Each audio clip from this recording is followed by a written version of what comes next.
എനിക്കിവിടെ ഇല്ലാത്ത ശീലമാണ് കേട്ടോ രാവിലെ എണീറ്റ് ചായക്ക് വെള്ളം വെക്കുക എന്നുള്ളത്. ഇതിപ്പം എൻ്റെ വീഡിയോസ് കറക്റ്റായിട്ട് കാണുന്ന ആൾക്കാരാണെങ്കിൽ മനസ്സിലാവും. ചായ കുടിക്കുന്ന ആൾ വന്നിട്ടുണ്ട് കേട്ടോ. അങ്ങനെ അതാ ചായക്ക് വെള്ളം വെച്ചു, പിന്നെ കുറച്ച് നട്ട്സൊക്കെ എടുത്ത് കഴിച്ചു. അപ്പോഴേക്കും ഇതാ ഓരോരുത്തരായിട്ട് എണീറ്റ് വരുന്നുണ്ട്.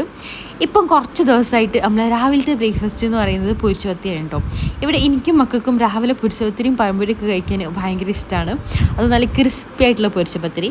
അപ്പം പൊരിച്ചപത്തിരി വരുമ്പോഴത്തേക്കും ഞാനൊരു പാൽ ചായയൊക്കെ ഉണ്ടാക്കി. അങ്ങനെ നമ്മളൊരു ചായ കുടിച്ചു. അത് കഴിഞ്ഞിട്ട് പിന്നെ നേരെ ബ്രേക്ക്ഫാസ്റ്റ്. ഇത് നമ്മൾ എപ്പോഴെങ്കിലും ഉണ്ടാക്കലാണ് കേട്ടോ. ഈ ഒരു പൊരിച്ചപത്തിരി കഴിച്ചിട്ടുണ്ടെങ്കിൽ പിന്നെ എപ്പോഴെങ്കിലും നമുക്ക് അത്രയും വിശപ്പുണ്ടെങ്കിൽ ബ്രേക്ക്ഫാസ്റ്റ് ആയിട്ട് വേറെ എന്തെങ്കിലും ഉണ്ടാക്കുകയുള്ളൂ.